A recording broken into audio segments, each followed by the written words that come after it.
Welcome, everybody, to another episode of Making Risk Flow. Today, I'm joined by Carl Bach, who is the CEO of the Hartford Underwriting Agency. Carl, thank you so much for joining me today. It's a pleasure to be here. Thanks, Juan.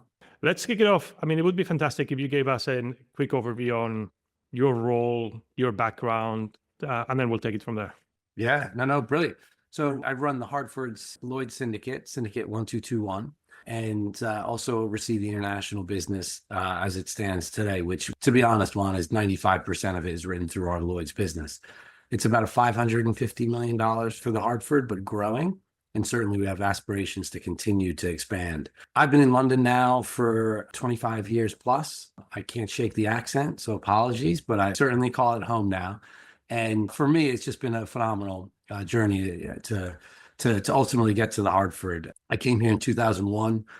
My first day of work was actually 9/11. So walking into the AIG building on that day was kind of swiftly sent home and started my career obviously here in London with a great degree of uncertainty and sadness, but spent some time at AIG, 8 years with AIG, and then joined Navigators with a real opportunity to rebuild a financial lines and casualty business. And then it became part of the Hartford in 2019, so coming up on 6 years via the Hartford's acquisition of Navigators. So it's been a phenomenal journey. I think London as an insurance marketplace over that time, both the company market and the Lloyd's market has changed dramatically, and we're just really excited to be part of that. And I know the Hartford's aspirations now internationally are growing, and we think we've got a phenomenal platform in Lloyd's and a phenomenal brand to take advantage of the opportunities that the market provides. Definitely. And your point about shaking your accent, I've tried to do that for my last 25 years too, and I totally unsuccessfully, as you can see. But yeah, lean into it. That's what I was told. Lean into it. Yeah, definitely. I think when you're younger, you try to get rid of the accent, and then you realize it's part of who you are, right? And it's That's part right. of. So that's totally fine. So quite recently, you guys have announced like a complete brand refresh, which I was telling you looks absolutely fantastic, very modern. Tell me a bit more about kind of the rationale for that, but also in the context of the kind of the history of the Hartford. Where are you guys now? Yeah. Well, so I'm glad you like it. I think it's been really well received. I know all of our team here in London and Asia and Miami really have warmed to it. I think it's a perfect time to do it. Before I dive into that, Juan, maybe I might, if you give me a few minutes, just sort of give an overview of the Hartford Definitely. Group. I think the brand is phenomenally well established in the US and is growing here in London. But I think the familiarity with the brand across outside of those regions is limited, and that's something that we're trying to address. So, the Hartford was founded in 1810. It's an iconic and trusted insurance company that offers a diverse mix of products, largely focused on property and casualty. With the brand relaunch, we've rebranded our businesses, and we're really writing businesses across 5 key segments, I would say. The first would be business insurance, right, which accounts for about 54% of the revenue that we write across the enterprise. And within business insurance, you have small business. We're a leading brand, leading player in the small business sector. We have over 1 million small business customers, technology platform that's second to none to distribute those products, and a superior market position year in and year out. The second line within business insurance is middle and large business. This is a unit that has built a track record of delivering meaningful growth through industry verticals, and we've made huge investments in data science capabilities, industry-leading pricing tools, and underwriting tools to support what I would call exceptional talent in that middle market space. And then lastly, within business insurance is global specialty. That's where our Lloyd syndicate sits, where our international business sits today.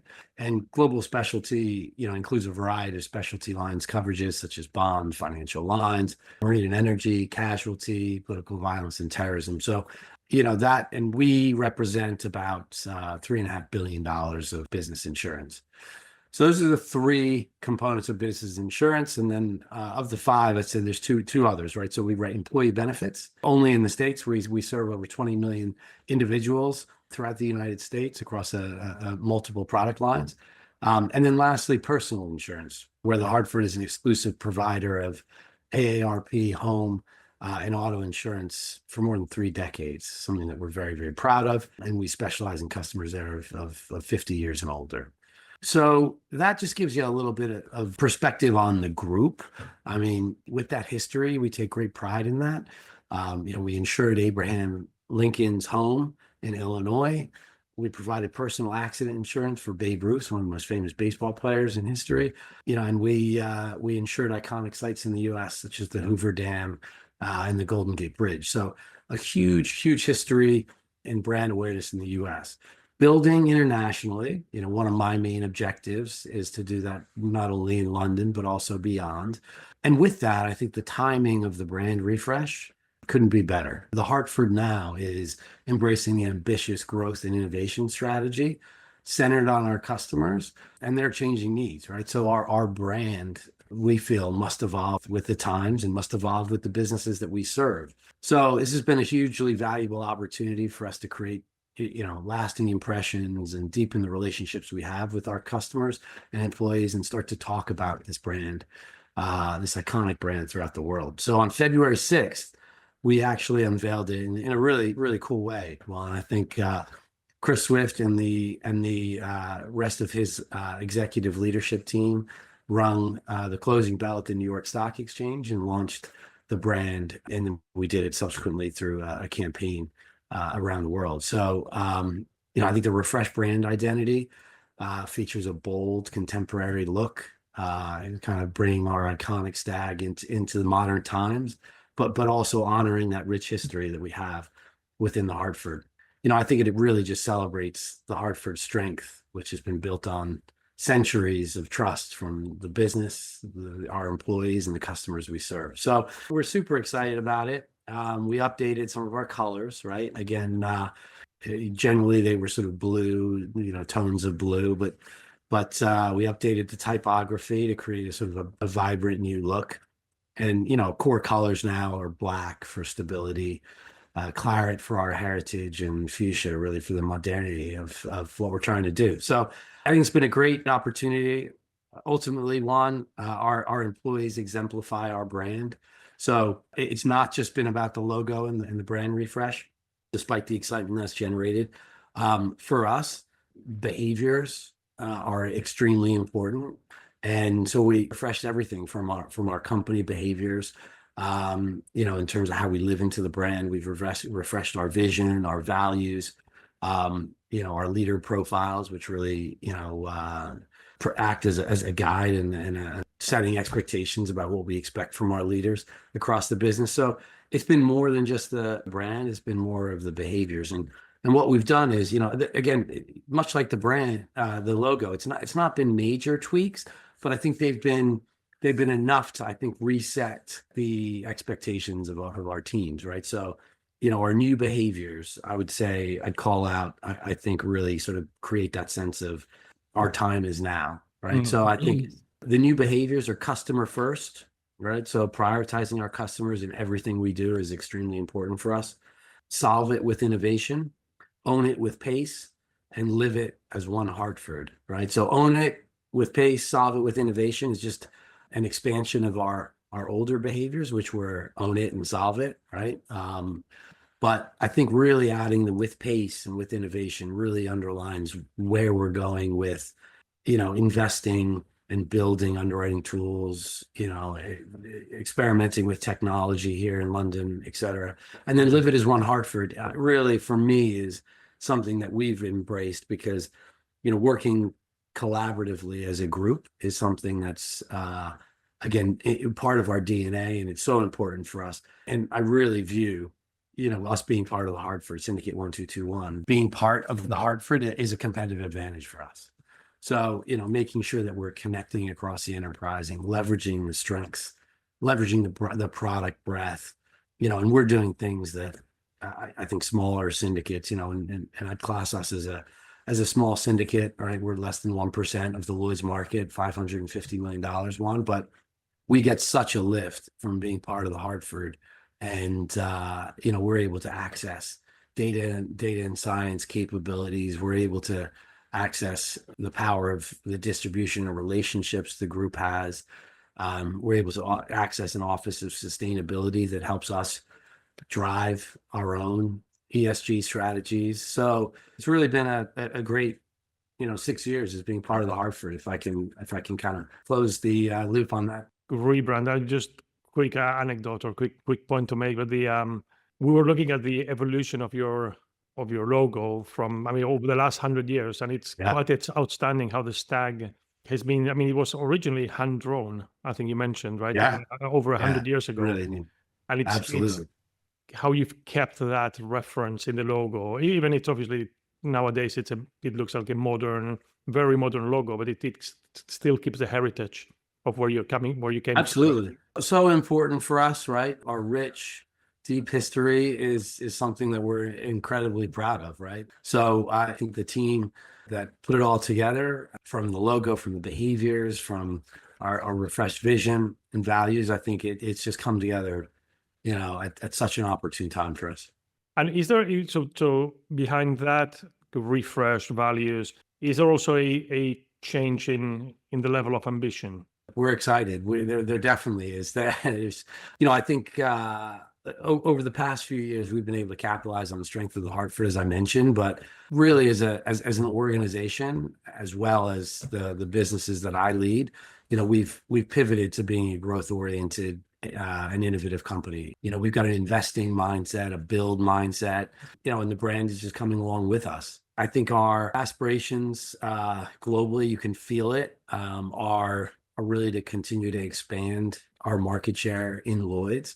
It's to take our products. We've taken a strategy and to really go narrow and deep in our chosen industry verticals where we don't want to be all things to all people. We have a very deep focus on a few core lines of business that are anchored around industry verticals, and we want to take those we want to expand the products within those verticals, but also take them to new geographies. That underscores our recent expansion into Singapore. We're doing that through our Hong Kong platform today, and we're doing that in Latin America through Miami. So our ambitions are increasing for sure, and the support that we have within the Hartford, the wider organization, the investment that we're getting from the group underscores that. So it's great. I mean, I think we became part of the Hartford.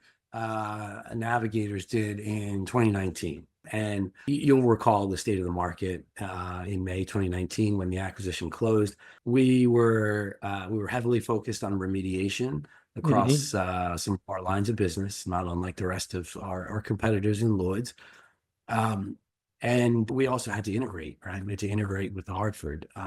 We had to integrate against the backdrop of, a year out, a global pandemic with COVID. So, we were very internally focused the first 3 years across those three things. And, unfortunately or fortunately, we spent the height of those hard market years, I'd say, rebuilding our foundations, making very bold, strong, strategic decisions, really focused around our product breadth, our geographic distribution, and sort of our legal entities, right? So the first thing we did was we looked at our product suite and ultimately made some tough decisions, narrowed our focus into really marine, energy, financial lines, specialty casualty, and then ultimately trade credit and political risk.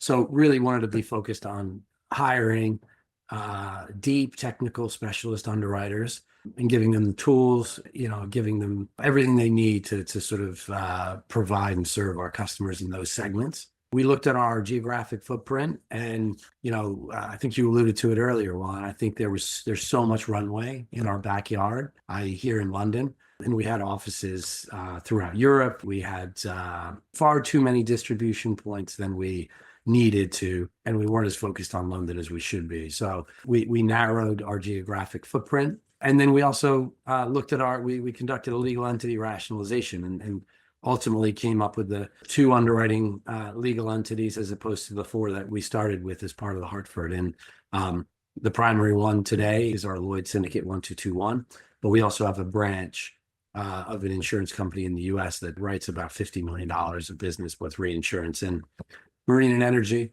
That just gives us a little bit of duality and an option outside of Lloyd's. But really, going forward, our primary objective is to build scale through Lloyd's and execute on our expansion plans using Lloyd's as our strategic vehicle. One thing you mentioned earlier was obviously in the Hartford, you write from the very small commercial risks all the way through San Francisco Golden Gate Bridge. Yeah. Right? So pretty much the whole spectrum of risks. And obviously that brings lots of benefits because well, clients can grow within the Hartford as they grow, then also gives you a large footprint. But quite often insurers also struggle with identifying how should you serve different size of clients, right? You cannot operate internally the same way for a very large risk and for a SME risk. So how do you structure that within the Hartford? I assume you've got different entities focused on different segments? Yeah. So as I said in the beginning, so if you start at the enterprise level, so really you've got business insurance, and within business insurance, you've got the segmentation through the divisions that we created to serve the different customer segments. So small business is focused on exactly that, right? 1 to 10, 1 to 20 person firms, independent businesses, and we do that exceptionally well.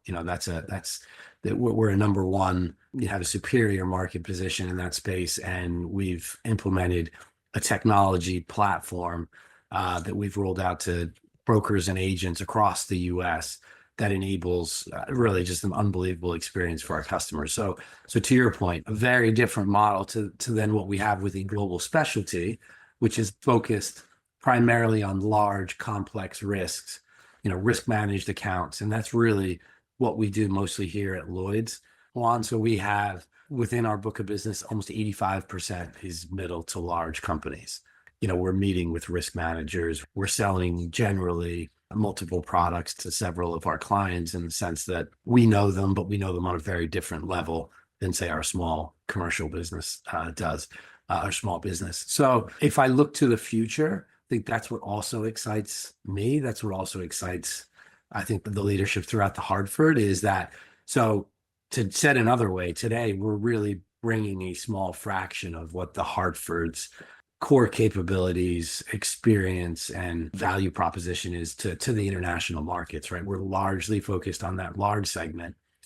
So I think, when you look forward to the next 5-10 years, there's a huge runway for not just us at Lloyd's, but expanding that customer segment strategy, through Lloyd's and maybe through other vehicles as well. So how do you think about that growth? I guess specifically for the large commercial segment. How are you gonna drive? Like, what are the 3-5 enablers of that strategy for the next few years? Yeah, so I think the core strategy for us in growing our large segment, right, is we want to continue to broaden our product breadth in the chosen industry verticals where we are, right? So take energy, for example. We have a very strong brand in the energy market, strong underwriting team focused largely on upstream energy through traditional oil and gas. And so when we looked at opportunities in that space, very much aligning with our overall group strategy from a sustainability perspective, we started doing a lot of work on the power and renewable space. And what we ultimately found is that so many of our traditional oil and gas clients are making huge amounts of investments in the renewable space. And so we already have a client base that we can help and assist through their journey to diversifying their own energy production. And so we entered the power renewable space, Juan, earlier this year. We hired a market-leading underwriter. And then in terms of what we do is to make sure that we're supporting not only our customers, but the profitable build out of that business. Behind that underwriter sits specialist claims handlers. We've hired additional risk engineers, some from industry, some from outside of industry, and creating an infrastructure to support the underwriting of that business, and then backing those underwriters with data-led tools, enhanced pricing models, and obviously exposure management systems to navigate that space. So that's one example. I would say building our product suite in our chosen verticals. So would you say it is less about massively expanding the lines of business? So you want to stay Yeah, no, focused on the lines that you're absolutely. experts in, but Yeah. within those lines, make sure that you're covering all your clients' needs? Absolutely. So I think we want to go narrow and deep in Yeah. those chosen industry verticals. And then also we want to take those product capabilities to other geographic regions, right? And that's what you see with our Singapore expansion. We're starting to prioritize what products we bring next to areas like Miami. So for instance, our Latin American business is hubbed out of Miami. We're largely marine focused, but also financial lines focused.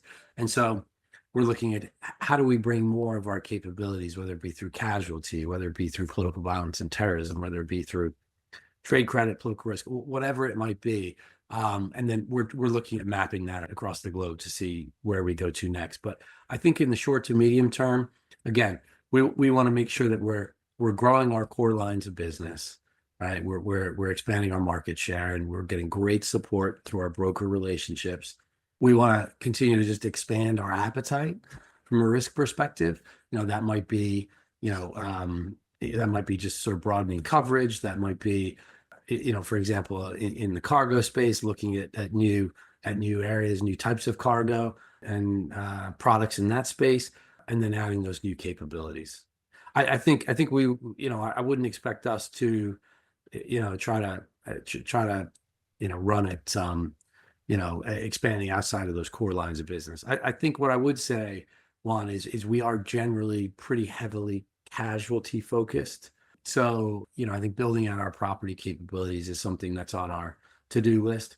We write specialist property. We have a transport book that really deals with ports and terminals, and we write property there. We write property within our power and within our upstream energy business, but and obviously political violence and terrorism is a property coverage. But I think there's other areas where we can go where we've got talented technical underwriting expertise in construction liability, but probably lack a little light on the property capability. So that's sort of, I think, filling out those gaps that we have in our current product capabilities is where you'll see us in the next couple of years. And Carl, maybe before the call, you were mentioning as part of this kind of refreshed ambition, expanding product lines, expanding your product or your geographic reach. You were thinking, obviously, that will require also focus on operating model efficiency. How does that support your expansion? It would be great to hear a bit more about what are your thoughts on that. Yeah. So, look, I think everyone across the market is looking at operating model. It's, the Lloyd's market is an exceptional place and an exciting place to do business right now. And you can see a variety of operating models develop. You see existing ones evolve. And we're looking very, very closely at that. So let me unpack it. Where do I start? So, I think my COO was recently hired a head of technology, Darren Uphill. He was at Aegis recently. So I think one of the things that we're doing is strengthening our investment in the technology space. We're doing that locally, but also leveraging, I think, the capabilities that we have throughout the group, which are exceptional. We built a couple of years ago a data and analytics function locally here in London to support not only our portfolio management, to build better insights into our customers, better insights into how we're performing and trending and trading with our broker partners. And that's been a huge step forward. And, look, we've redesigned the operations world in terms of how we support our underwriters and then how we start thinking about how that might evolve. And so we're looking at right now, we've got an end-to-end project on the go where we're looking at basically redesigning our underwriting process. I think I'd say at the outset, AI will be a core component of that. But again, given the space that we trade in, Juan, and that large, technical, complex, risk-managed account, it will augment what we do. It will enable our underwriters to do it better, faster, and more efficiently. So I think that's the underlying message I would leave there. A lot of work going into what the operating model of the future looks like, focused on how we empower and enable our underwriters through AI. And I think we're going to make meaningful strides, certainly this year, but over the coming years. I'd say our focus tends to be on creating efficiencies through guided underwriting workflows, right?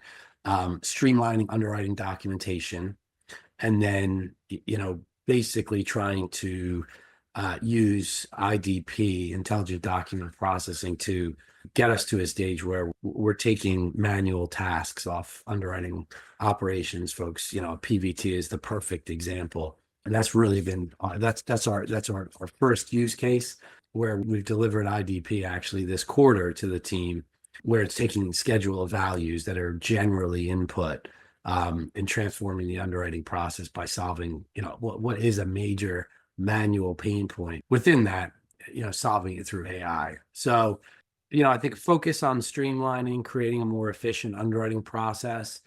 I guess our chosen strategy, one, is we want to be a leader in our chosen lines of business. There's going to be some product lines within those core verticals where we follow, but we have plans either to invest or look at how we more efficiently be a follow market. And, I'd say we're watching with great interest and doing a lot of work around things like, the fast follow model. I mean, that there's new terms. I'm learning new terms by the day for that follow space, whether it's algorithmic underwriting, fast follow, enhanced underwriting.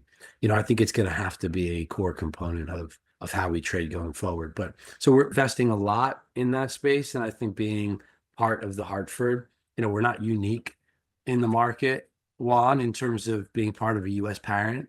That in and of itself is helpful to us as we look to scale. It helps us create broader use cases for technology investment. But as a technology and innovation focused enterprise, we're starting to move the pieces across the enterprise with more of a focus on international. So I'm extremely excited about the fact that Deepa Soni, the group's chief information officer, she recently joined our syndicate board. She's helping guide us on that. We also have the group CUO, Clay Bassett, who's also joined our syndicate board in the last 6 months, to guide us from an underwriting excellence perspective. Both of those executives are, world-class in their chosen areas. And so that complemented with my executive team here, we're spending a lot of time on the operating model and spending a lot of time on underwriting excellence. And then one last question, and perhaps a bit of a challenge back. And I want to bring it back to the refreshed values that you started the conversation with about innovation pace. I think one that positively surprised me was this one about pace, delivering at pace, or evolving at pace. I guess the question is, where would you score your business today in terms of pace, and where do you want it to be? Yeah, that's a great question. Look, I think we demand excellence from our people as part of our culture, right? And I would say 9 times out of 10, I'd say we're not moving fast enough, right? But we are moving incredibly quickly. So I think the language I used earlier, right? I think this is a great reset for us to start thinking about just acting with a greater sense of urgency. I think there's a really small window of opportunity right now, Juan. You know it from the business that you're involved in and the insurtech space in general. There's a small window of opportunity. We're talking a couple of years to really create that competitive advantage through investment, through talent, through really, unpacking existing business models and challenging it and reimagining them, right? So that's part of the with pace change, Juan, but I can feel it throughout every engagement I have, every meeting. You can really feel it's been amped up, and there's an excitement driving that.